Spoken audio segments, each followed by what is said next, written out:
Good afternoon, colleagues, friends, students. Thank you for being here this afternoon to the Humanities Center annual lecture with our guest. Well, yeah, our gift, that actually works. Our guest and gift for being here, Nicholas Mirzoeff.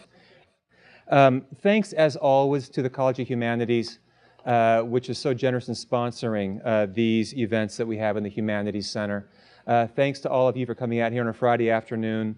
I think you'll be very rewarded for doing this. So this is the 4th year of existence for our Humanities Center, which is amazing. Time passes quickly. And every year, many of you know, we have an annual theme of some kind.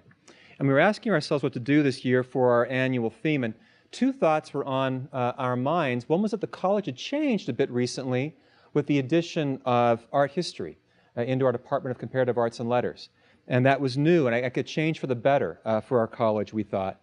The other thought we had been having for some time is that the humanities really do important work, not only in universities, but outside universities.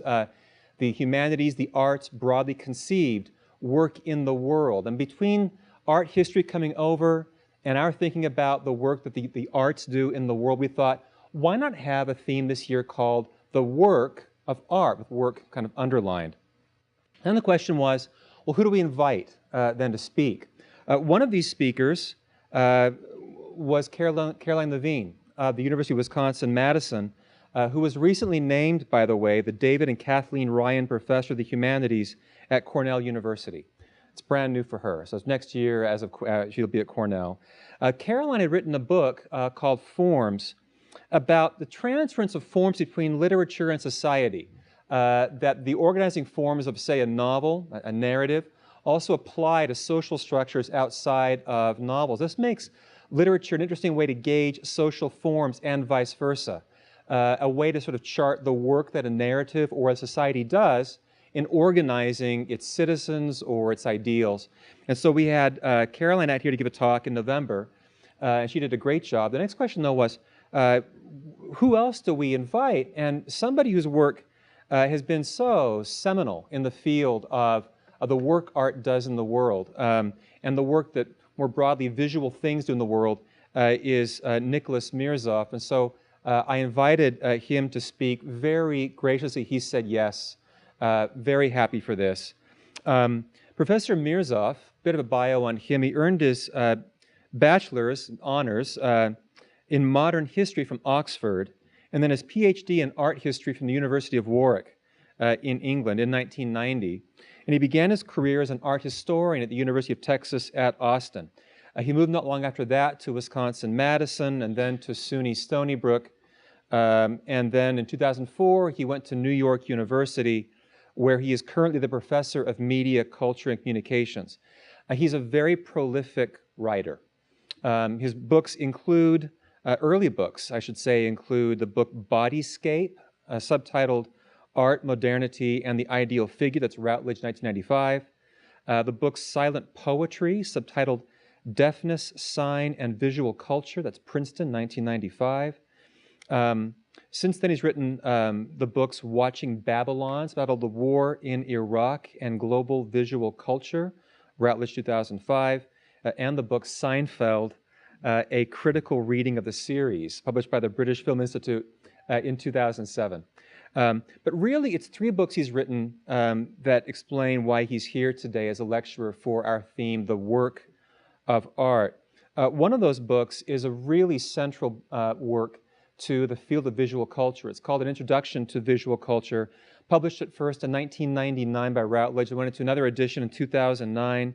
And is a very influential, very important book in the emergent field of visual culture. Another book that Nick published in 2011 from Duke is called The Right to Look, subtitled A Counter-History of Visuality. This really important book won the 2013 Anne Friedberg Innovative Scholarship Award presented by the Society for Cinema and Media Studies. And the book crafts a really compelling argument about the forces that train us to see at the cost of prohibiting us from seeing in other kinds of ways. And the book elaborates on different, what Nick calls complexes, that explain how this happens and how we can, in some ways, retrain ourselves to see in other ways and in innovative and important, critical and social ways. And the third book is a new book out from Penguin called How to See the World, which fortuitously appeared in my box very recently. So I had a chance to look at that before the lecture. Professor Mirzoeff's work is often motivated by a very strong sense of ethics. His 2014 essay, Visualizing the Anthropocene, is this really compelling essay about how the Anthropocene is the era in which humans remake the world, which means that humans make the world as a work of art, in some cases beautifully, other cases tragically. It was one of the best essays I read that year. I highly recommend it to you. His current project involves the Black Lives Matter movement. And that's the project he's here to speak about today. And this title, as you can see, is the Visual Commons, hashtag Black Lives Matter. We are so fortunate to have Professor Mirzoeff here. Please join me in welcoming him to BYU.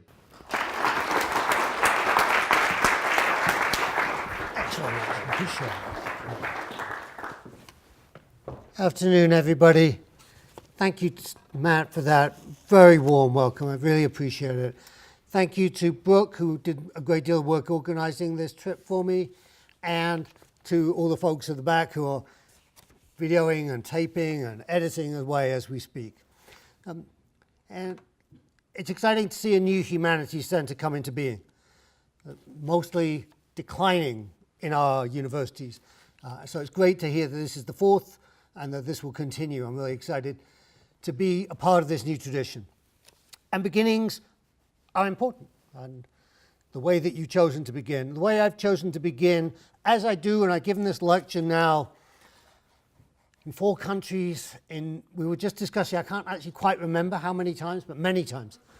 And I've come to do this by finding an image from the culture of Black Lives Matter locally. So this is a group called the Red Shirts Families, who organize around violence and police in Utah. And you can find them on Facebook and online.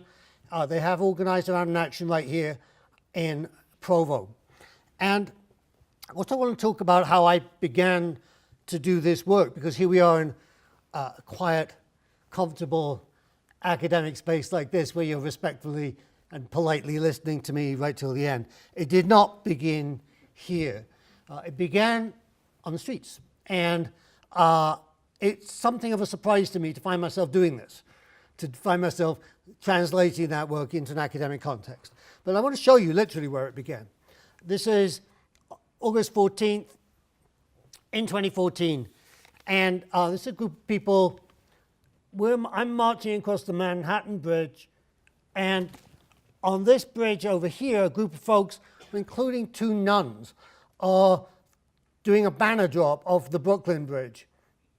And the banner, I didn't photograph it terribly well, but it says boycott, divestment, and sanctions. And the reason we had the nuns do the banner drop is we figured they wouldn't get arrested.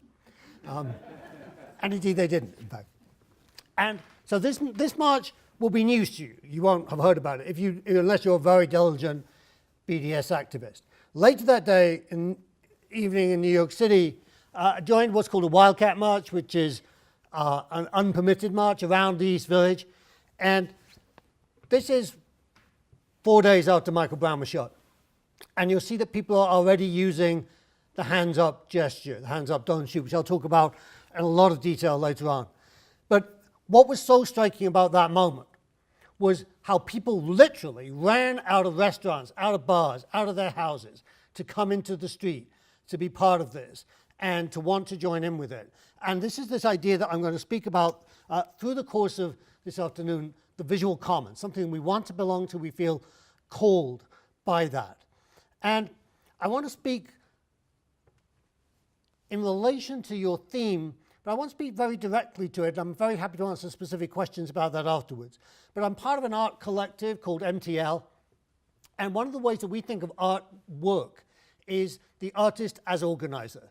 The artist is somebody who's able to bring people together to do social justice work. So think about that in relation to much of the work that I'm going to talk about. And there are also very specific issues in relation to visual work that will come up many times. So I want to begin here. This is a piece by the Kenyan-American artist Wangechi Mutu called She's Got the Whole World in Her Hands. What are people trying to create when they take over 1 trillion photographs a year, post 700 million snaps a day? If you're older, this is a website called Snapchat. What are people doing when they upload 400 hours of YouTube every minute? I suggest they're not trying to make just images, but a just image of their own situation. How are we seen? What do we see? To what extent does that matter, and to whom? In this context, what does it matter to be black and to be perceived as black and to see others as black? What does it mean to see blackness? To say Black Lives Matter as a black person and as a person who is not denoted as black like myself. By way of approach to these questions, I'm going to place several terms in relation. Space, appearance, black with a capital B, and blackness with a lowercase b, movement, commons, performance. Collectively, this moment produces a new need to consider what Hannah Arendt once called the space of appearance in which politics takes place. What is this space? The spaces that we will discuss are two related kinds. First, spaces of connection, roads, transport infrastructure, malls, intersections, to a certain extent also galleries, museums, places of that kind. But second, racialized spaces, housing projects and urban neighborhoods that are visible without people as being marked racially because of the visible lack of care in the built environment.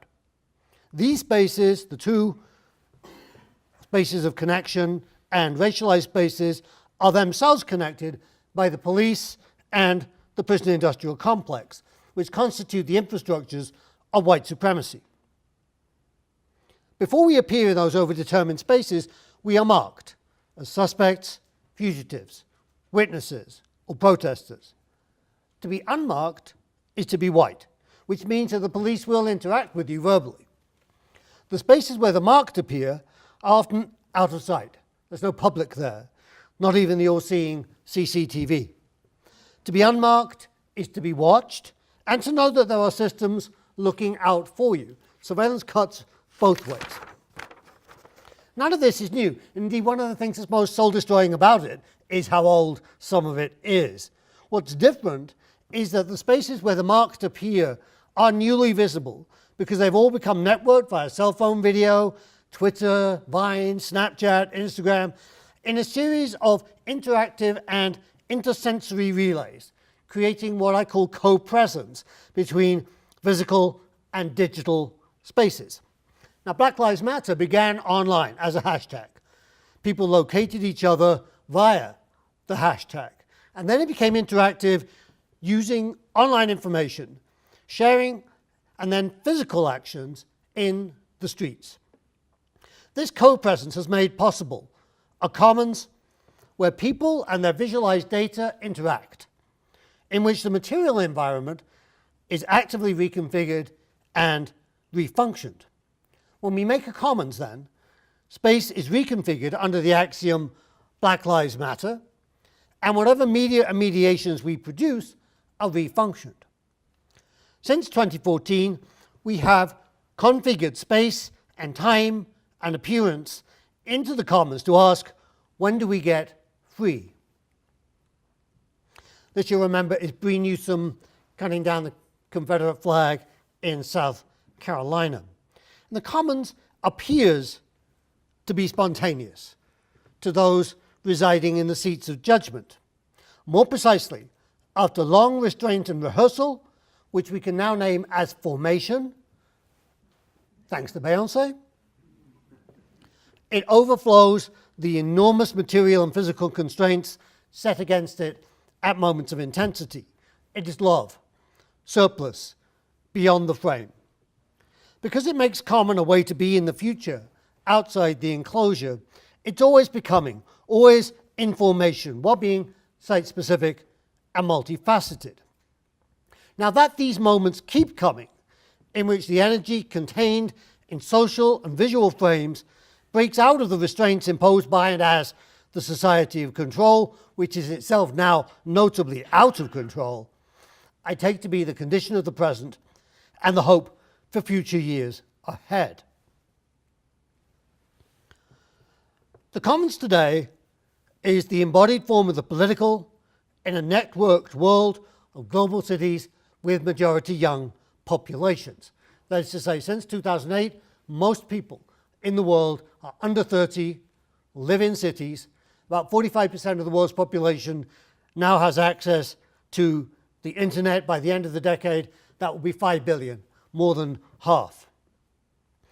The commons then is a phenomenon of this transition, the sensing of the possibility of change in and about our bodies, interactive and interface with that part of embodiment that we call the mind.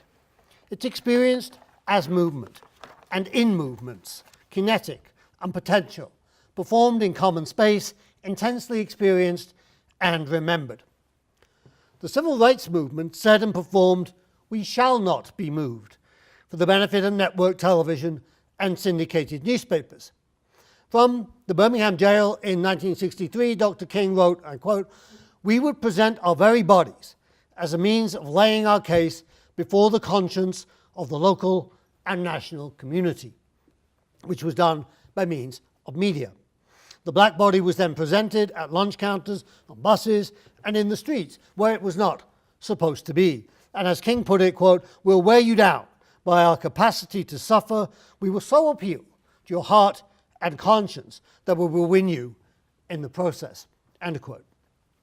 Today, we move together to form a new entity addressing social media, not network media.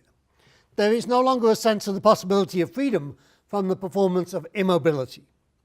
The movement is in movement, exploring our embodied sense of the just and the unjust, which is not just about codes of law, but what we know to be right. Its form in Black Lives Matter from South Africa, which I'm showing you here in the course of the Roads Must Fall campaign last year, to South Carolina, is a persistent look at what white supremacy keeps out of sight, off stage, and out of view. Whereas the civil rights movement persisted in its address to white conscience, Black Lives Matter uses persistent looking to refuse to look away, creating a deliberate engagement with the loss of so many through reenactment. It calls for us to see what there is to see and not to be traumatized. Now, persistent looking has to engage with the prohibition against looking on the ground by those deemed black and those denoted white. Under slavery, this was known as eye service and was immediately punishable. During the Jim Crow period, the charge was reckless eyeballing, with the connotation of forbidden desire across the color line that authorized violence in response. Now, although it was never formally part of the legal code, such looking was used to aggravate assault charges, to rape and other felony charges as recently as 1952. This is the last man who was convicted under that rubric, a man called Matt Ingram, in 1952 in North Carolina, who was finally acquitted after a campaign by African-American media led by Ebony magazine. Reckless eyeballing, however, remains part of the informal codes of the prison industrial complex, both inside its institutions and as part of law enforcement. Now, if you remember Freddie Gray in Baltimore, his only offense was that he met the look of a police officer in the eye, leading to an assumption of guilt for which he ended up dead. He appeared, always already marked, in the space where the police believed themselves to be sovereign. To meet their gaze was lèse majesté, an offense against the king in the language of sovereignty, but simply uppity in the language of racialized encounters.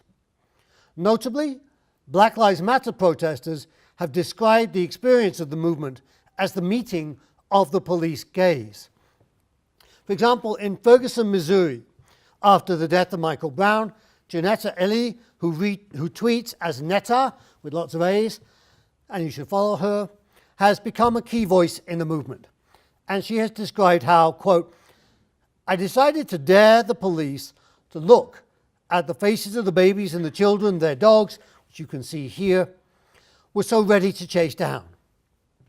As more people began to look directly at the police and yell their grievances, the more aggravated they became, end of quote. And that has led to this moment, late in 2015, taken by the photographer John J. Kim, of a protester called Lamont Record confronting a police sergeant in Chicago. And you can see Record on the left here, standing fully committed to his right to engage the police as public servants. Record is claiming full citizenship, something that the equally engaged return look of the police seeks to deny him. It's a stare down. That police is African American, just as 3 of the 6 police responsible for the death of Freddie Gray were. For Keeanga Yamata Taylor, in her recent book, such moments challenge what she calls the new black political elite in the era of Obama, just as the young South Africans are challenging the post-apartheid black South African regime. Who, these movements ask, has the right to appear in urban space? Whose streets, people ask, on protests? This is what it means to be intersectional in the language of academia. Who gets to hold the intersections? Who gets to see and to look? So at this point I want to pause and ask, what does it mean to situate this commons as black, capital B? It's what the cultural theorist Stuart Hall used to call an articulation. That is to say, black is a specific formation of the visible and the sayable, produced by the connection of particular but not essential components. So let's follow this through. In his recent book, Alexander Wahalia has defined blackness, as you see here, as designating a changing system of unequal power structures that apportion and delimit which humans can lay claim to full human status and which humans cannot. Those with full human status, then, are designated white, a category that is not necessarily correlated to skin pigmentation. Now, this analysis reminds us that the human-non-human relation, which has been so much discussed of late, is always already part of the formation of the space of appearance in the Americas. People have been and are seen as non-human. When police officer Darren Wilson saw Michael Brown in Ferguson, he saw him, in his own words, as, quote, a monster. The color line divides the continent and any possible commons, overwriting the Amerindian commons that organizes life cosmologically in terms of position. These unequal and changing relations are produced by a series of articulations, and I'm going to offer you 6. 1. Black is a reassertion of pride and collective identification as black, uppercase B, meaning descended from or connected to the African diaspora. This claim has resonated around US culture, from Ta-Nehisi Coates, who won the National Book Award, to Beyoncé, to Serena Williams, who wins, well, everything. And it has generated pushback in the form of the undermining of people's claim to be black. This is an unusual recent phenomenon online in particular. Second, black is a rallying call for those who see revolutionary transformation as a necessity in the Americas. In this instance, it's an Atlantic world theory of revolution derived from the Haitian Constitution of 1804, which I'm showing you here, in which to be black was simply to be in Haiti, to affiliate and stay with the revolution regardless of personal ancestry. If you speak French, I want you to notice the term in change, however. The enslaved human being was usually designated as nègre, while the free revolutionary was noir, the first moment of what Frantz Fanon would later come to call the lived experience of the black noir. So noir is affiliation with revolution in Haiti not an indicator of personal skin pigmentation. Third, it affiliates, in this instance, with Alicia Garza's statement in relation to hashtag Black Lives Matter in her account of the movement that, quote, when black people get free, everybody gets free. Now, we need to understand this to mean that unless black people get free, nobody gets free. There is no commons until and unless this condition is met. So it is not part of my endeavor to speak for black people. And nor do I consider people of the African diaspora, however, so utterly other that I cannot articulate their experience. But for all of us, demarcated as not entirely human, it is my goal to speak for anti-racism and against white supremacy. Fourth, black is therefore an encoded appeal in Stuart Hall's sense. The messages are encoded and then decoded. This message also goes to non-black audiences in either sense to register the simplicity and power of the statement Black Lives Matter as a theoretical proposition, which is at once political and discursive. We can certainly measure it, as Taylor does, as a measure of the failure of the black elite created by the civil rights movement to move past equality to justice. Within the university, we can measure it, as Wahalia does, in the failure of critical theory to construct what he calls a politics of global liberation beyond the genocidal shackles of man. Fifth, Black Lives Matter has also become decoded, again in Stuart's sense, as the means to understand the increase in homicides, slight increase in homicides last year, and the alleged, but not in fact happening, increase in killings of police. Now, spokespeople for the police are calling this the, quote, Ferguson effect, meaning that the police claim not to be able to do their jobs if subject to being videoed or photographed. We register here, then, that when Black Lives Matter, the social space of appearance has changed, meaning that police do not control how events are viewed. Sixth, this resentment against Black Lives Matter has in part sustained Trumpism, which is the digitally enabled modality of white supremacy, and now avowedly so, since Trump's equivocation around David Duke. Trump has a following that I have to check every time I give this talk on Twitter. It's now 6.8 million people. That's up from 6.6 million people last week. It's up from 3.2 million people in the summer. So to follow at real Donald Trump is the counterpoint, and to push back at hashtag Black Lives Matter, and to reclaim the space of appearance for what has recently become white supremacy, not with a dog whistle, but with a bullhorn. Put together, these factors mean that the visual commons in the Americas is that place where the black person and those in revolutionary affiliation with blackness see each other and invent each other, exchanging the right to look and the right to be seen in a dialogic imagination, finding ways to trust, to befriend, and to love each other. The construction of this common sensation is produced when bodies deemed black position themselves in spaces deemed white. So on Martin Luther King Day 2016, I'm showing you here, protesters in San Francisco shut down the Golden Gate Bridge. There's no call for legislation. There's relatively little media coverage. There was a reversal, whereby those whose negotiation of space is usually unmarked, unhindered, and under supervision, found themselves instead inconvenienced by having to experience black bodies refusing to get out of the way. The freedom of abolition is thereby a practice whereby we make ourselves visible to each other. After centuries of refusing to do so, it's really unlikely that this is going to take place without disruption.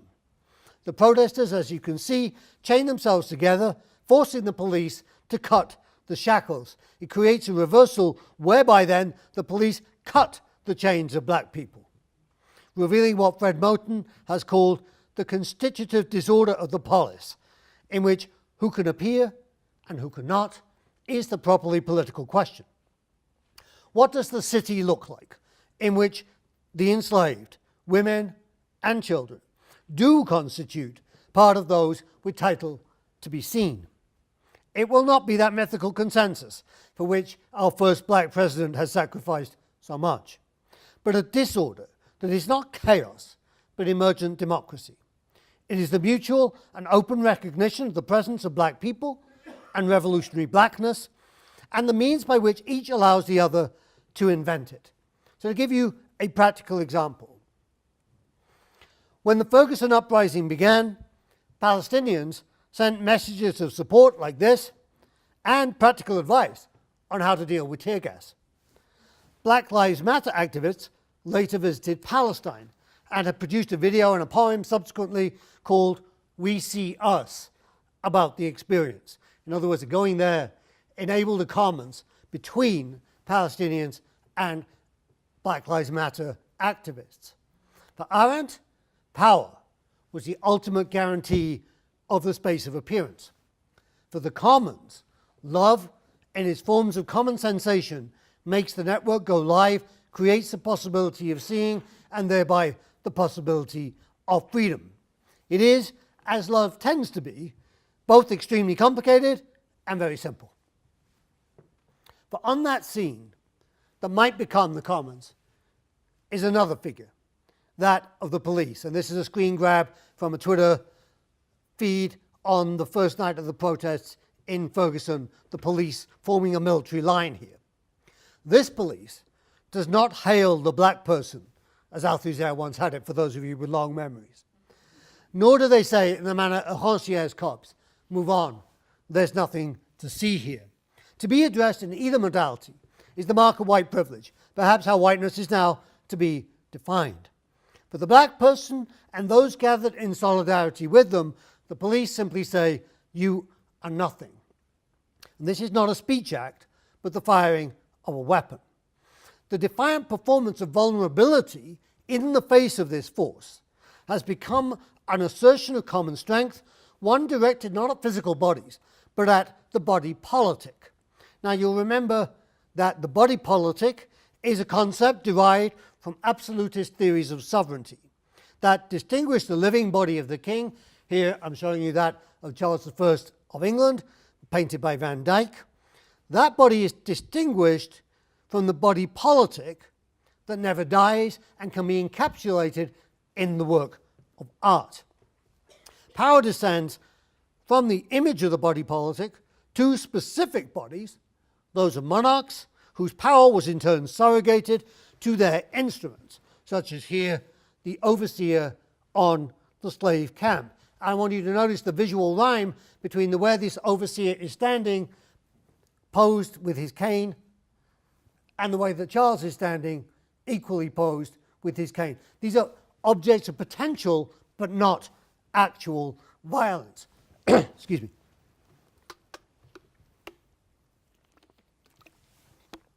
And in the backdrop, I don't think you can see this very well from where you are, but there is a ship in the background of Charles's painting, a ship that will be going to England's dominions in the slave colonies.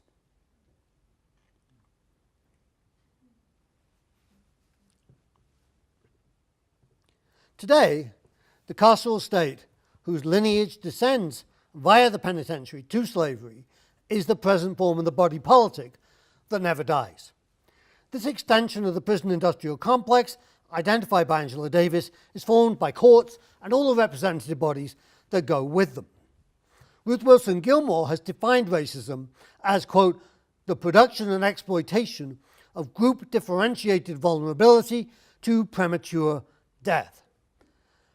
From Ferguson to Flint, hashtag Black Lives Matter has formed a new body politic from vulnerable bodies that can be harmed and can die to sustain a movement between grief and grievance in the judicial sense. And these performances reclaim the right to resistance as the right to existence, putting the right to look in the street, as here with a performance by the French archiviste which is where you take the word art and activist, activist, JR, in the street of New York on the Millions March last December. These are the eyes of Eric Garner, made into a set of signs carried by about 8 to 10 people here through the streets, making the right to look a physical embodiment. And this commons then is created by placing bodies in relation to violence, making them vulnerable, keeping them in motion, and forming movement images. So I want to spend some time now considering the crucial action, hands up, don't shoot, as the product of performative protest at and around the scene of Michael Brown's death and its digital co-presence there and elsewhere that has spread the action so far. So the evidence comes from cell phone cameras mediated via Twitter, Vines, and Storify, which is a new archive for the history of the present. Hands Up flowed from what was believed to have happened, but it was not a simple recreation of the scene of the murder. We can begin here. It's a cell phone video taken at the scene, later remediated by CNN. And you can see a white contractor standing here with his hands up in the air. And his gesture clearly asks, why did you shoot? His hands were up. It's expressing puzzlement and confusion as much as rejection. On the first evening after the shooting, protesters at the scene came together to hold a vigil at the request of Michael Brown's mother, Leslie McFadden. And they were suddenly confronted by police with dogs, as if this was Birmingham in 1963, and they raised their hands, and here's what happened.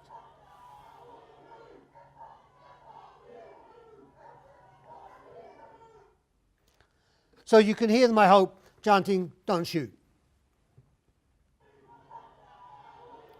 Sorry, we've got two of these slides going here. Okay, so this is the next day, and this is still the same housing complex, Canfield Green, where Mike Brown was shot. And this is now a protest in front of the police.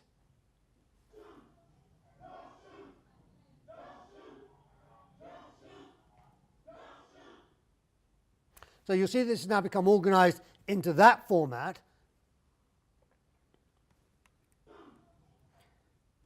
And then the next day, outside the police station at Ferguson, scene of many, many subsequent protests, this sign being held up, which I hope you can read, it says, "Please do not shoot, my hands are up." So then this has come together, and the next day, third day after the shooting, printed signs, "Hands up, don't shoot." These words were then combined with the action of raising hands as a call and response marching action in which one person calls up, "Hands up," and other people respond, "Don't shoot." It's a command to the police that says, when people have their hands up, don't shoot. In itself, this would be or should be an unremarkable statement. But it follows, our hands are up, you don't dare to shoot. By not only displaying vulnerability by admitting to it and doing so in numbers, the performance gains a paradoxical strength. Hands Up was not in this sense addressed to the police at all, but to the commons. This body politic that can be wounded but does not submit and is open to others. Now there is a strong feminist implication of this vulnerability as strength, which became clear when women formed the hashtag #SayHerName project. This was in response to a sense that African American women who were subject to police violence were not receiving the same publicity or attention as African American men. And in a series of street performances in which women appeared naked to the waist in affiliation, as they said, with African traditions, they blocked traffic in West Coast cities such as San Francisco to force the connection between their visibility and the forgotten names of women otherwise killed by police, as here Rekia Boyd, Sandra Bland, Kayla Moore, Shelley Frey. You can add to that Joyce Curran, who died of thirst in a South Carolina police station just a month ago. Hands Up, Don't Shoot pauses the action at the crucial moment when any reasonable person, to use the legal phrase, would have ceased firing at a wounded, surrendering child. It concentrates our attention on the vital moment in the sense of living as well as essential, before the definitive violence. This performance of Black Lives Looking is about the recurring present that we choose not to escape and continue to record and to circulate in digital media. Persistently, we choose to keep looking in the wake of a police war against its people and to feel the presence of the absent bodies of Michael Brown, Eric Garner, Tamir Rice, age 12, Yvette Smith, Ayanna Stanley Jones, age 7, and so many more. We feel in that repeated presence the formation of the commons, the presence of the future. It opposes its repetitions to the representation of the state by the police. It affects the experience of what students in North Carolina in their We Demand document described as anti-blackness, meaning the mass displacement, exploitation, slow death, and genocide of black and brown people. For the body of the commons, when it performs the body politic, is not eternal, like the body of the king. It is dying, but not dead. More exactly, it suspends death in the die-in as an action. Because death is the sanction applied by the carceral state and white supremacy for non-compliance. The new civil rights movement, like many before it, from feminism to ACT UP, which I'm showing you on the top right corner as you're looking at it, here on Wall Street in 1987, have reclaimed death as a means to disrupt commercial space and divert it into being a temporary commons. Rather than restage one death at a time, there are mass die-ins, making it clear that all who might fail to comply are potential targets. When black counterpublics die in, non-places like shopping malls and transport hubs become visible as the spatial component of the policed society, the only public spaces we are supposed to inhabit. So the bottom right is Grand Central Station. This is one of the first die-ins.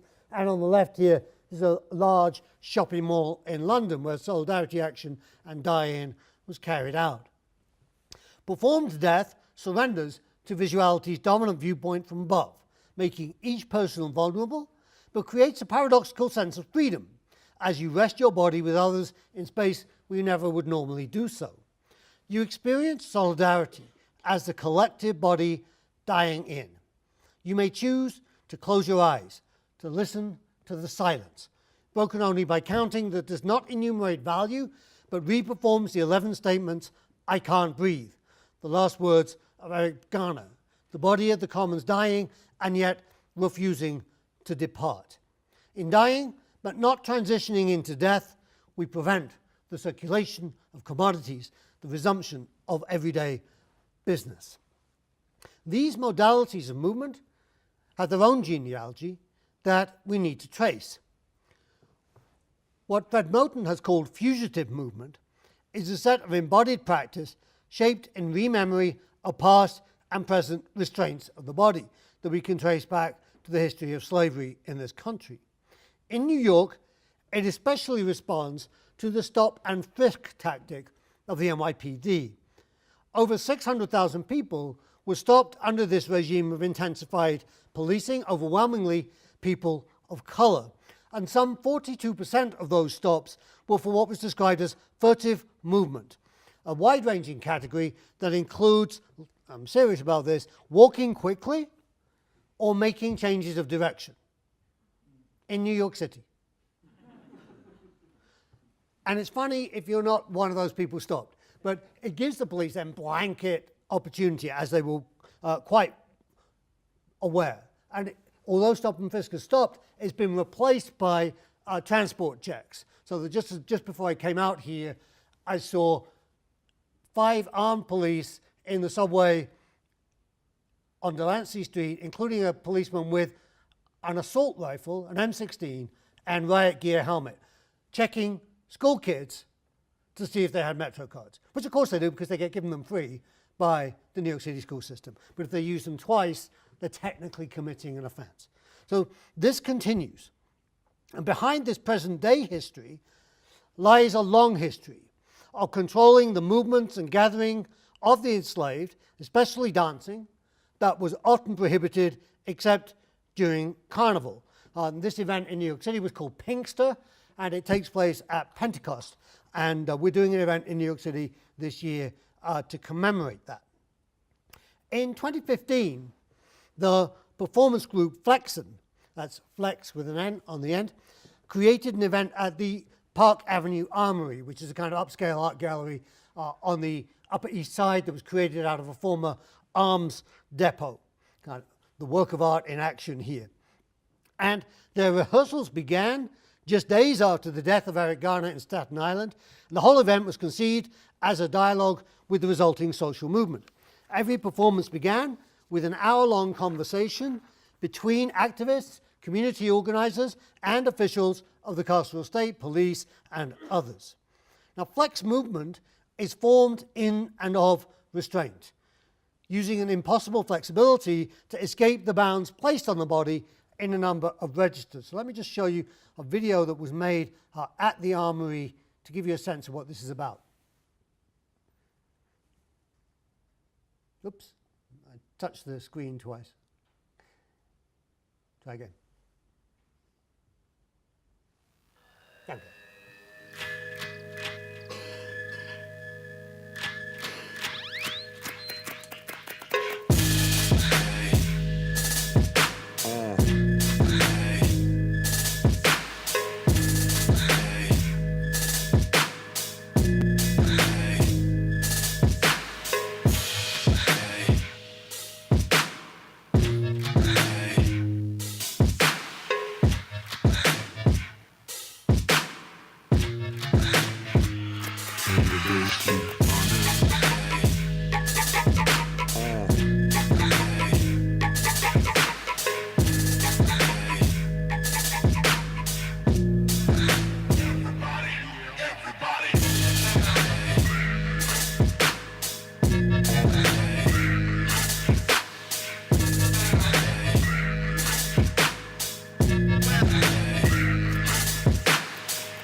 Okay, so this is a modality of Flexen that is called bone breaking, for very obvious reasons. There are numerous modalities of its style, and this particular form evokes, at one level, I think, the arm twisting that accompanies any arrest, the restraint of millions of black and brown bodies in 9x15 cells. There's a very explicit evocation of that later on in the actual performance. The tumbling and twisting that was required by slave merchants to advertise their wares in the slave pens and indeed on the auction block, including the movement of hands to show that the hands of the potential human property were sufficiently flexible for picking, which is a very specific and learned form of hand-eye interaction, and you can read a great deal about this wonderful new book by Walter Johnson. All of this derived from a kind of dancing practice in New York City called Catherine's Market that was performed on a board that was about 6 feet by 2 feet, that was held down at either end, and from which we can derive breakdancing and many other forms of African American performance in contemporary New York City. Now, according to the Flexen's best-known practitioner, a man called Reggie Gray, I'm quoting, "When you're bone breaking, it's like you're breaking up every piece of your body. You're being broken down, and then you're reconstructing yourself." End of quote. So Flex takes such movement and filters it through Atlantic world performance, like the Jamaican dance bruck up, meaning broken up, mixed with certain forms of street etiquette. The Haitian American performer Movie Man Sam, who is a part of this group called the Mutants, observes, quote, "You're dancing for yourselves, but you're also dancing with the ancestors behind you, dancing with you." It's a spiritual thing. By repurposing violence into the gliding movement of connecting, the vibe becomes instead what performers call finesse or jet adore, which is Haitian Creole taken from the French je t'adore, I love you. A dirty piece, their term, turns restraint into fluidity, detention into escape, invisibility into storytelling. There is within these movements then a genealogy of mass incarceration: Black Atlantic diaspora, enslavement, and the Haitian Revolution, constituting what performance studies theorist Diana Taylor would call a repertoire, not an archive. It's from such repertoires that it becomes possible to create a visual commons. Power visualizes space as either a battlefield or land to be owned. The commons opens the way to overwrite the space of appearance and constitute a different ground for politics. Such politics do not yet exist, except in the moments of resistance, protest, and performance. I want to conclude by asking, what can we do within academia to that end? Persistent looking is an action that we can carry out using the archives of visual materials surrounding, amongst other things, the repeated police killings, creating what is beginning to become called forensic visual culture. My own engagement with this persistent looking has centered first on the transcripts of the grand jury convened ostensibly to convict Darren Wilson for killing Michael Brown, and then the video shooting of Laquan McDonald, and most recently the video analysis used to acquit police of the killing of Tamir Rice. So let me just spend a few moments thinking about the case of Mike Brown. When announcing the verdict of no true bill to the public, St. Louis prosecutor Robert McCulloch insisted that only the grand jury could judge because they had heard all the evidence. So confident was he of this verdict that he took the unprecedented step of releasing the transcripts of the hearings, about 40,000 pages, and their immediate artifacts, hundreds of photographs. In this assemblage, the space, speech, and body of the visual commons was meticulously disassembled.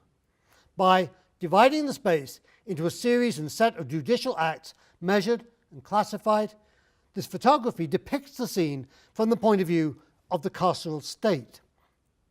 So on the first day, the jurors were offered an extensive set of crime scene photographs. This is one of the most dramatic visually that I picked, that shows a bullet striking a nearby window with the orange plastic as an indicator of the spent shell.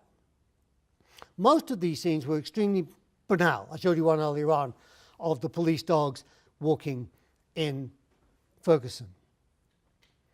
It broke the encounter that lasted less than a minute in what seemed to be a long series of distinct events, 200 or more photographs.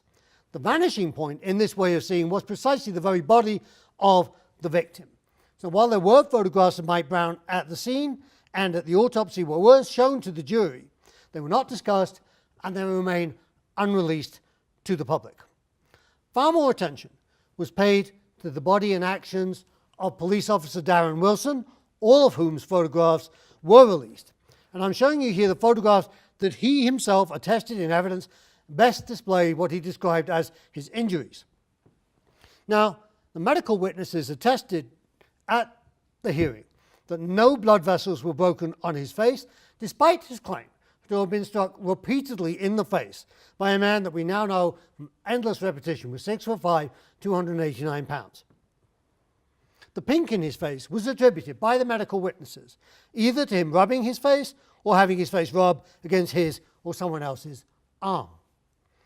This supposed struggle was so violent that his ballpoint pen remained clipped to the top pocket of his shirt. And for these supposed injuries, Wilson walked away with an leave. At the end of the trial, the jury was offered a set of over 200 photographs to create a 360-degree panorama of the scene taken with a wide-angle single-lens reflex camera looking like this, so that they could check for themselves, as prosecutors had done, whether witnesses could have seen what they claimed to have testified to have seen by means of using straight edges on the pictures. Now, people are not points. Our bodies move. We can change our viewpoint. But this was held then to be the way to check the inherently unreliable racialized speech of the commons, because all the witnesses, bar that one contractor we saw before, were African American. The goal was to turn the killing into a geometrical orchestration of space that eliminated the dead body. We can look at these images, ones like this, and the seemingly endless stream of videos of police killings another way. They show us how the no man's land, or no one's land, where people die, is located in the space between private and corporate property. It has become a featureless killing zone, emblematic of neoliberal America. And so what I'm doing is I'm editing these videos, taking out the broken and damaged bodies of the victims to produce a different set of imagery. So here, for example, I edited the dash cam video that shows the killing of Laquan McDonald in Chicago to exclude his body. What do we see now? A chain link fence, a billboard announcing to no one what real estate development is intended to take over the space, a deserted bus stop, weeds taking over the sidewalk. The image conveys a terrible loneliness, the awful meaninglessness of the scene. Here's another scene where Sandra Bland was stopped for failing to signal a lane change, a stop that was soon to cost her life. The scene is again featureless, a broad, deserted road with no visible markings. Sandra Bland was stopped, we might recall, for failure to signal a lane change.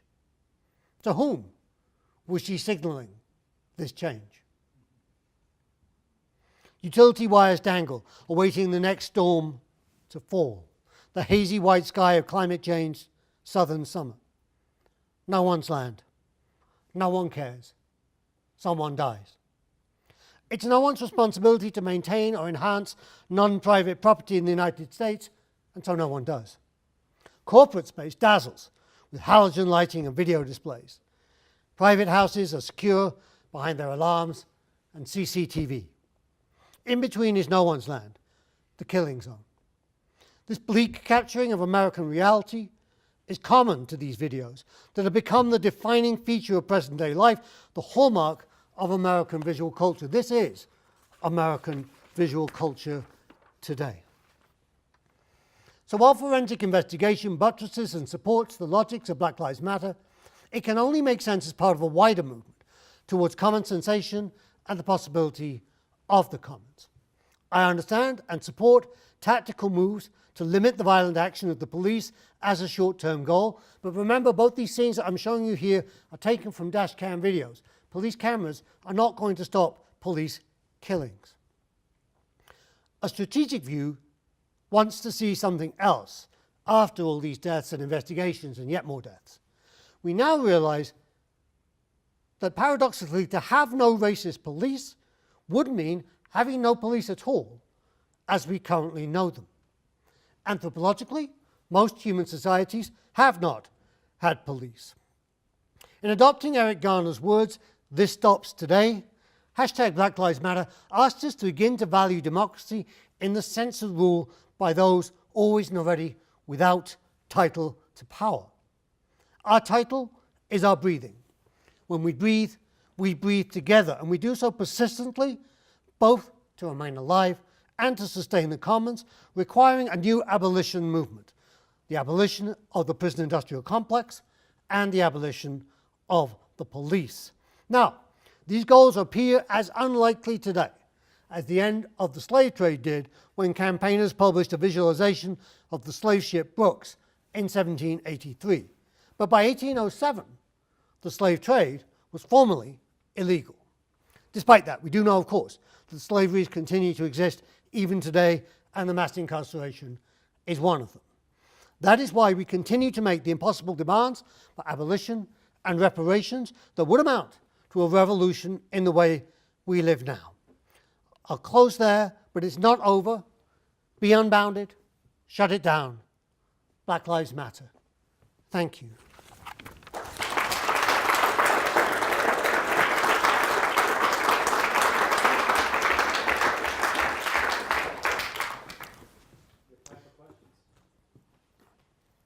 Go ahead. So I was intrigued at a few moments here. You mentioned that Carnival and Pentecost were kind of moments when activism could occur, right? And then later, in reference to the flex and artistic dance practice, right? One of the practitioners said it's a spiritual thing. And so I was curious if you could unpack a little more the theological dimension of this movement, right? I mean, because the Black Church was crucial to the Civil Rights Movement, for instance, right? And so what sorts of theologies do you see developing in this massive movement? Yeah, no, I think that's a fascinating question. I'm probably not fully qualified to answer it. But I think the dimension that I see and that I hear people talking about is, as it were, the beloved community 2.0. The people are very conscious of Dr. King's call for a beloved community in the 60s.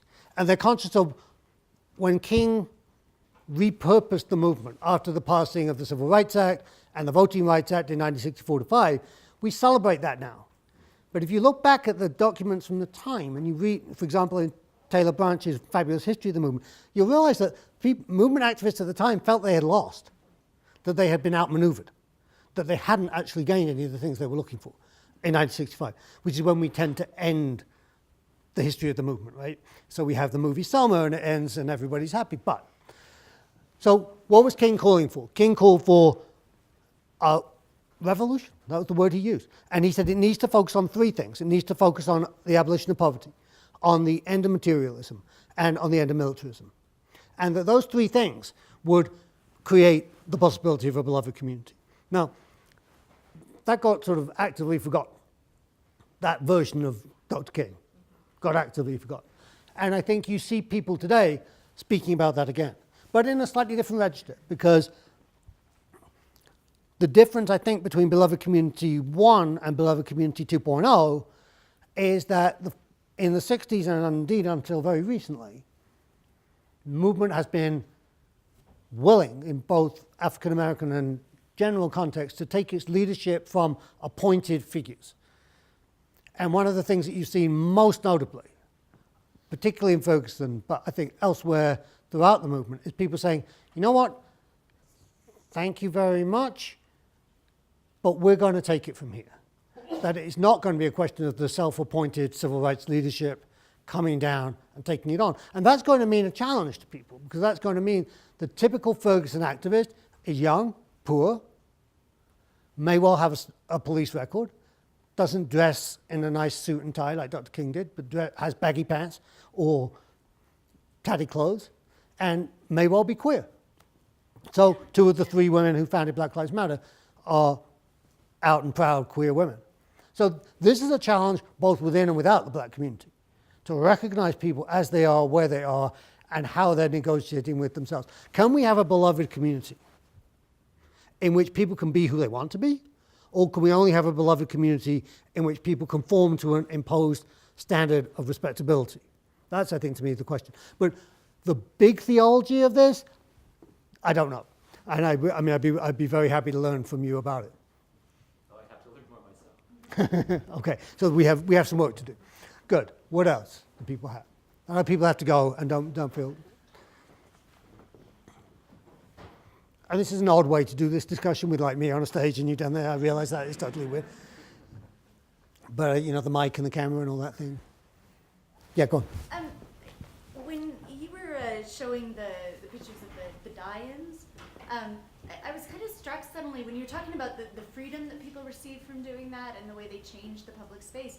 It suddenly occurred to me, flash mobs, which aren't that political usually, I don't know, but you know, often seem to be about being entertaining or bringing some other part of art in a kind of joyful way.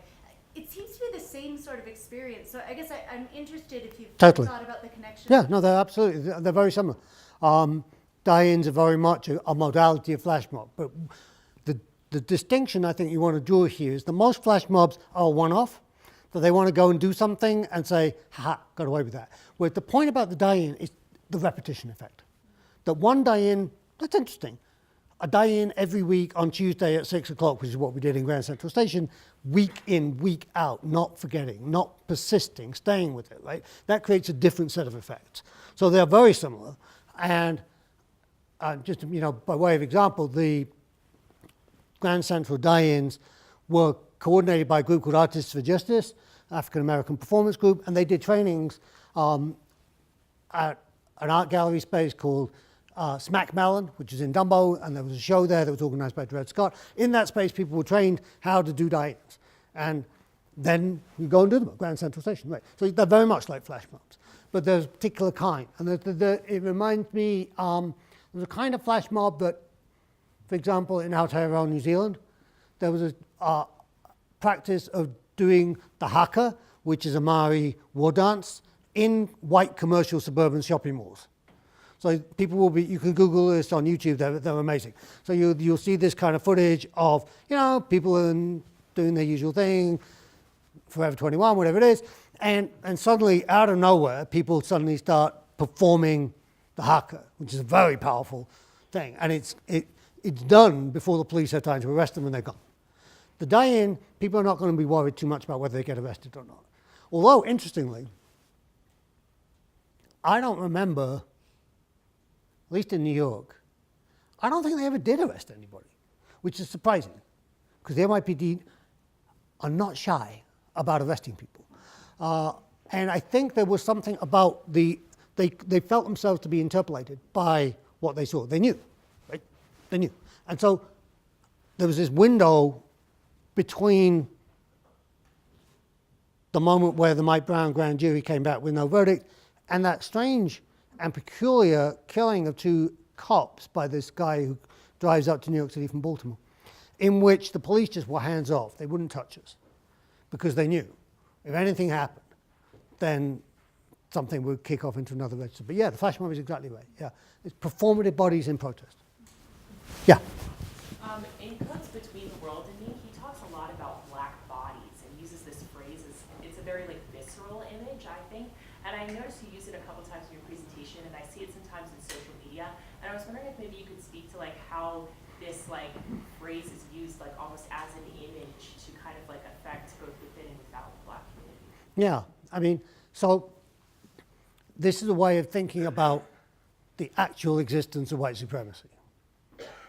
So human bodies are not black, but blackness exists, right? And how the performance of blackness in public space is perceived as bodies, but it's also the use of your body as a performative statement. So I think the best, Say Her Name is the most striking example of that. Because now this is the culture that revels in the half-naked or naked female body.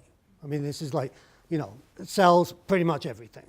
But there's a moment then when the half-naked African-American woman's body placed in the street, that creates a very different effect because those women are not there to titillate or to sell, but to say, remember. And that's the very specific use then of a black body to call attention to something that's otherwise being dramatically overlooked, even by, at that point, the Black Lives Matter movement, despite the fact that Black Lives Matter was started by 3 self-identifying black women.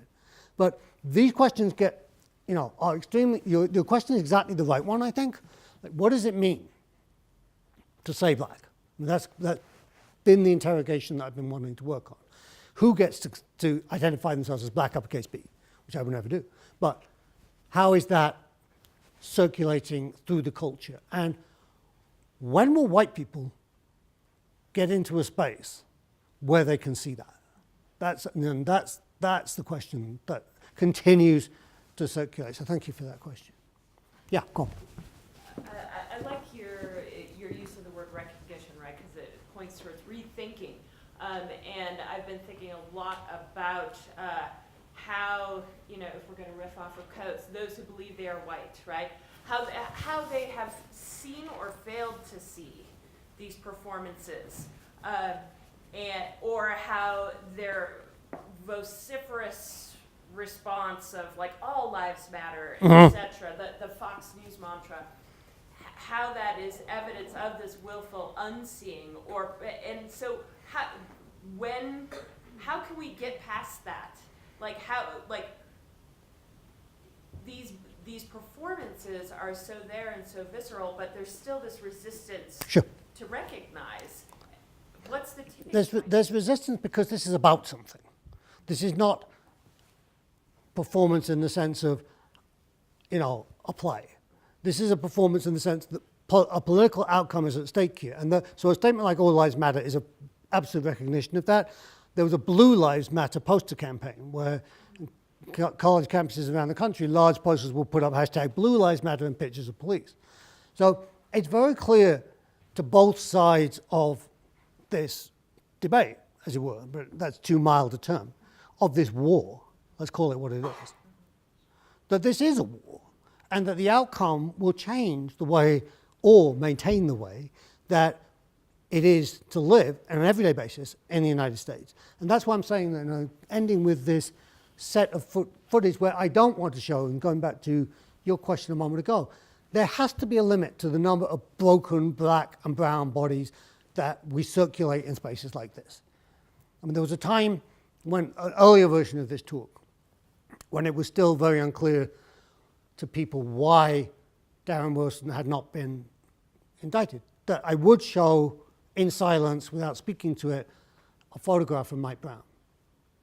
And then I mean, it would always break me up.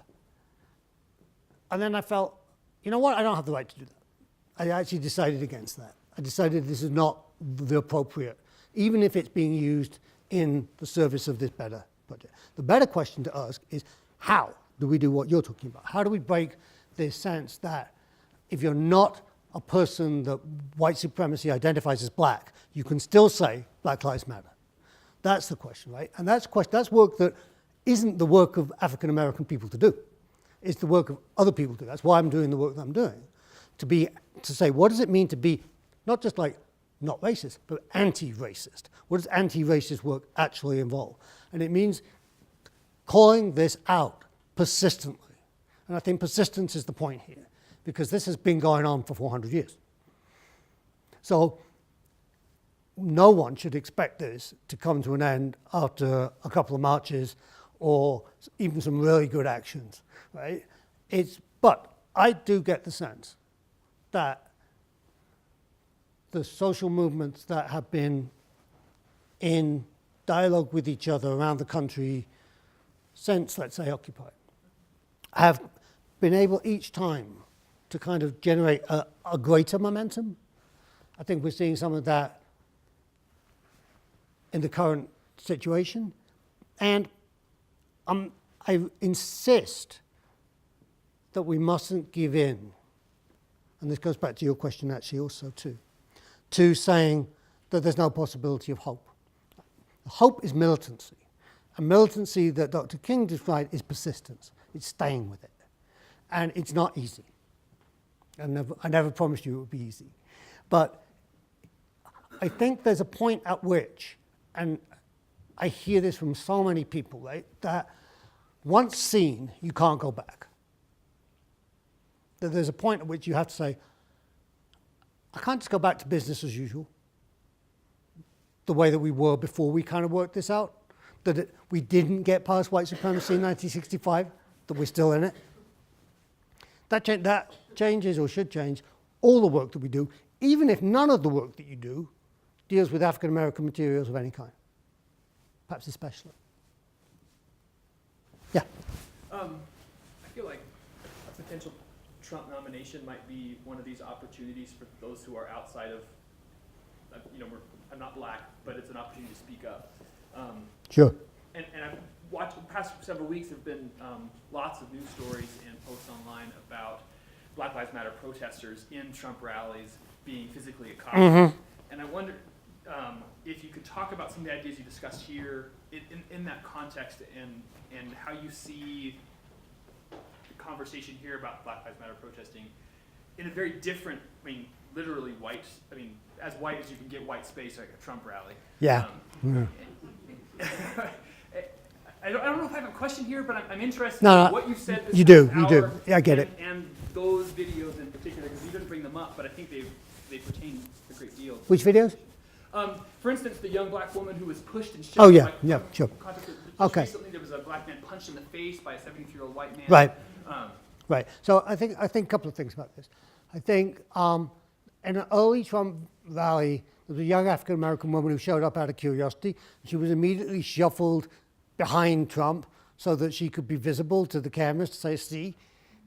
And so she realized that they were doing this, and she thought, what am I going to do? So she reached into her bag, and she had a copy of Claudia Rankine's book, Citizen, and so she held it up and visibly read it during the course of Trump's performance, if you want to call it that. That's one. So, but that's no longer possible. So one of the things we could do is, and this requires organization and activism, but you could do it, would be to take a cue from the South African movement.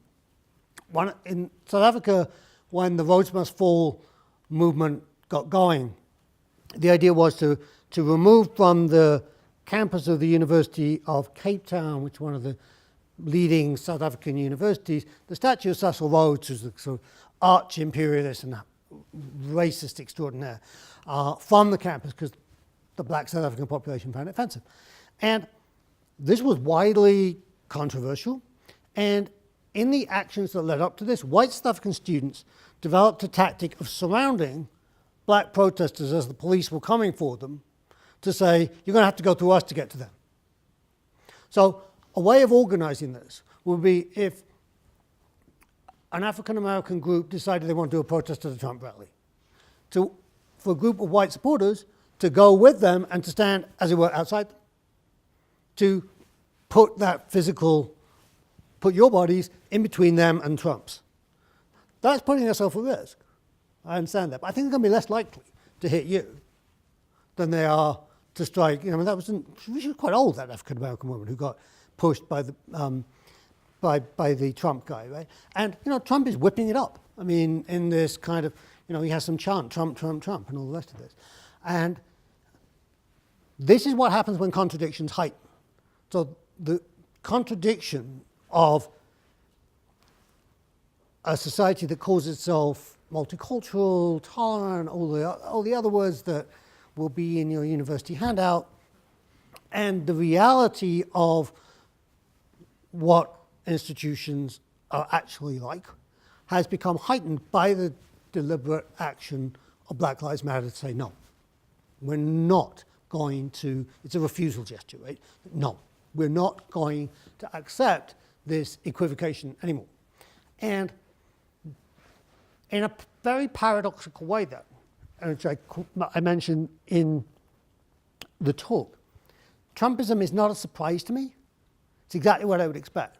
What did we see in the 60s when people started questioning segregation? We saw people start to use the Confederate flag. That was when it got put up at, you know, state houses across the South. What did we see in the 1850s when people started calling for the abolition of slavery? Suddenly people started producing scientific texts that said Africans are inferior, Africans are a different species to Europeans, that justifies slavery. Early psychology came up with this condition called drapetomania. Drapetomania is the condition of feeling you need to run away, which slaves were diagnosed as suffering from. So I have that. We all should have that. So paradoxically, there's a sense in which I don't welcome it, but I see what's happening. This is white supremacy recognizes that it's threatened. And it's like a scolded cat, it's fighting back. And don't expect it to be pretty. So how does one do that? I mean, you've got this red shirt family group right here. You've got Reverend Davis organizing in Salt Lake City. You've got an institution here. Not too many diverse figures. Students around the country have put together, you can find this on hashtag We Demand, lists of ways in which universities need to change. My own university is wildly underrepresentative of African American students and faculty, and that's correlated because there aren't African American faculty teaching things that African American students are interested in, they're not going to get it.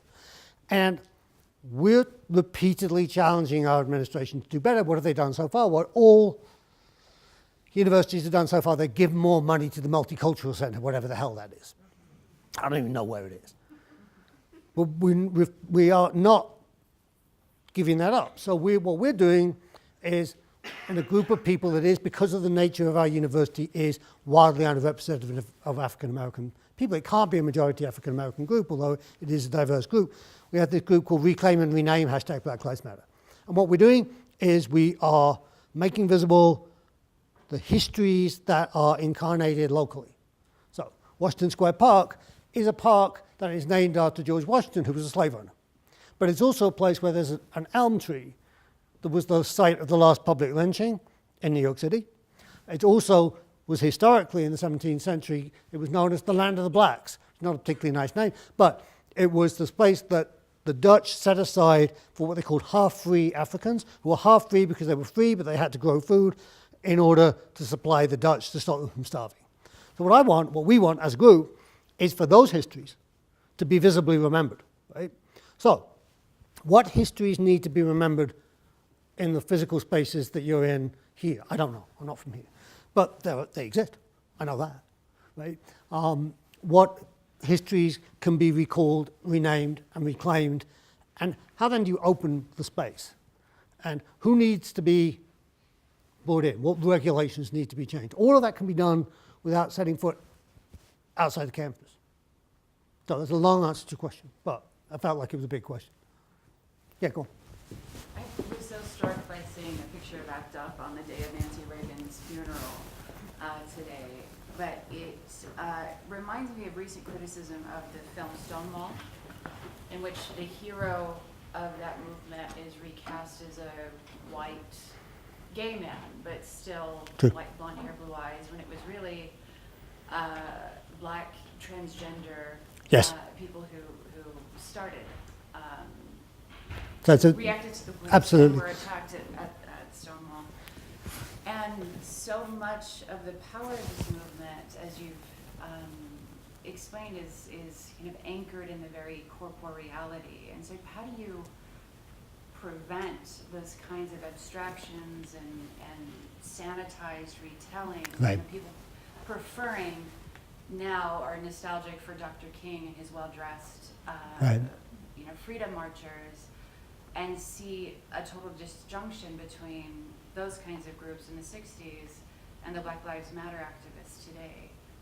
That's beautifully said, and I couldn't agree more with all of it. I think there are a number of ways in which that I can amplify that, to think about the history of queer and non-gender conforming people in the civil rights movement in the 60s. Now, Bayard Rustin is the most obvious example of that, but I'm doing some work with a photographer called Jill Friedman, who was at an encampment called Resurrection City that was in DC in 1968, and because it was May 1968, and get that much historical coverage.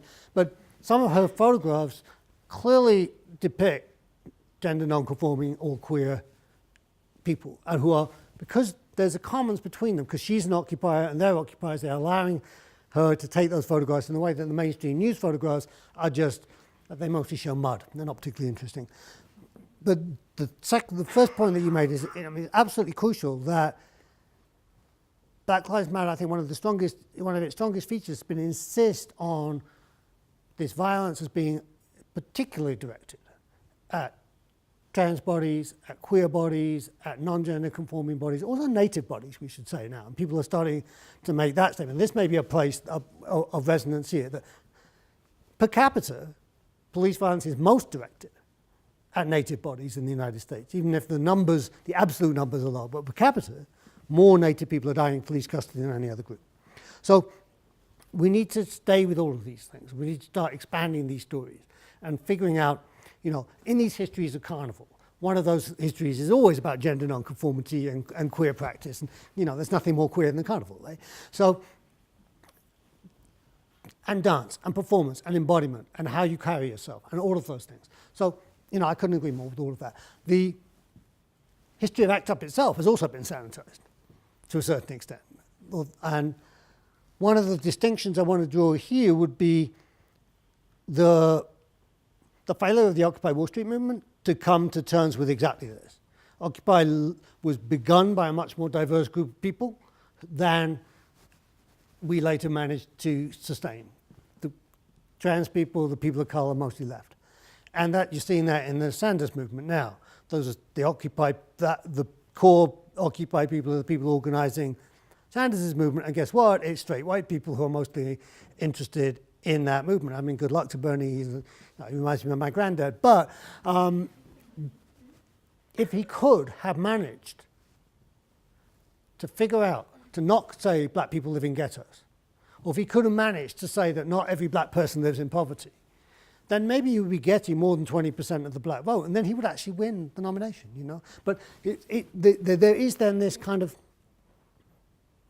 resistance that someone else was already speaking about to, even within the heart of liberalism, or perhaps, and many of my African American friends would say, especially within the heart of liberalism, to confront these kinds of issues and to address them. So thank you for your question. Yeah, the back here. Just to piggyback on what you were just saying, I wonder if some of the reluctance, even in the heart of liberalism, to engage some of these questions, is an anxiety or reluctance to be seen as swooping in with the, swooping in as the white savior, if that makes sense. I'm thinking, for example, particularly of recently, or in the last year, there's a poet called Kenneth Goldsmith who did a poetry reading in which he you know the story. He claims he was trying to draw attention to the Michael Brown situation, read the autopsy, and he was pilloried for using the black body for his own aesthetic purposes, aestheticizing this sort of, and re-violating. So I wonder if that, I mean, do you have any thoughts about that? The phenomenon, the reluctance, the anxiety about overstepping. Sure. Look, there are two things to this. One is that one of the things that we have to learn in refusing white supremacy and being actively anti-racist is to say sometimes white people don't go first. That's one thing. Second thing, the Goldsmith thing is, where do you even begin with this? There were 3 autopsies. There weren't one. The autopsy that he chose to use was the autopsy carried out by the St. Louis medical examiner that was the least thorough and the most pro-police of all. He chose to read out details, an entirely unnecessary detail, about the genitalia of Mike Brown. Now, what reason does anyone have to read that out? And then you're going to take like a white poet in a space like this, reading to mostly white people and say, you know what, that's what I'm going to do? Come on, you deserve to be pilloried. I've read those autopsies. I've read all 3 of them. And what you learn from that is 6 bullets entered Mike Brown's body, causing 8 wounds that from the moment that the encounter began at that car, his hand was basically shot away. That the reason that he didn't raise both his hands fully above his head is because, firstly, there's no law that says that's the only way to surrender, that you have to have your hands above your head, but most importantly, because one of the bullets passed through his upper arm and broke it. There is no way that a human being can lift their arm like that if the bone is broken here. Now, I read those autopsies, and I couldn't sleep. I was in, because the misrepresentation of what appears to be there is so strong, right? You can't read that evidence out as neutral. You have to read it against the grain. You have to say, this is a misrepresentation. And the third autopsy that was carried out at the behest of the Brown family to investigate specifically from their point of view what they thought had happened makes this pretty clear. And one of the things that the doctor engaged by the Brown family was able to show really clearly was this bullet that I'm describing going through his arm. There's only 2 ways that that could have happened. One is that he was shot from behind, which is the view that the medical examiner endorsed. The other would be if his hands were up. That's the particular path of the entry and the exit. Now, the police on all sides said that neither was he shot from behind, nor did he have his hands up. And the Department of Justice whitewash of the Ferguson police sustained that position. So we have a magical bullet.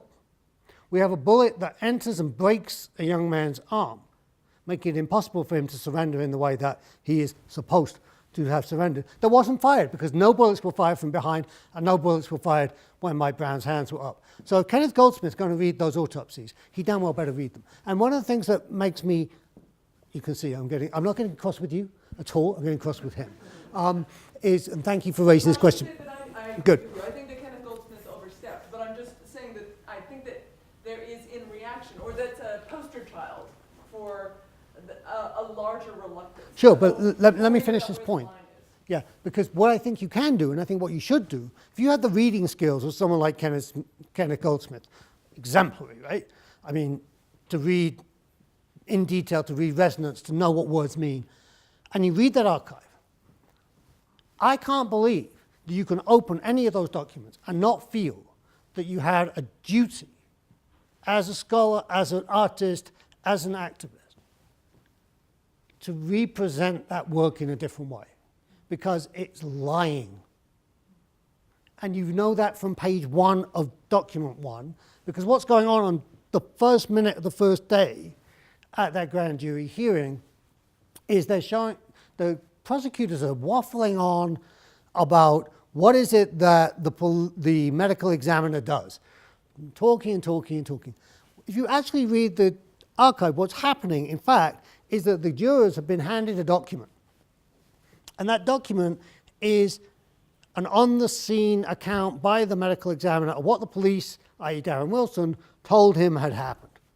So before anything has happened in terms of giving evidence at the inquest, it's supposedly there to indict Darren Wilson, his version of his defense has been circulated to the grand jury. It's the first document they've read.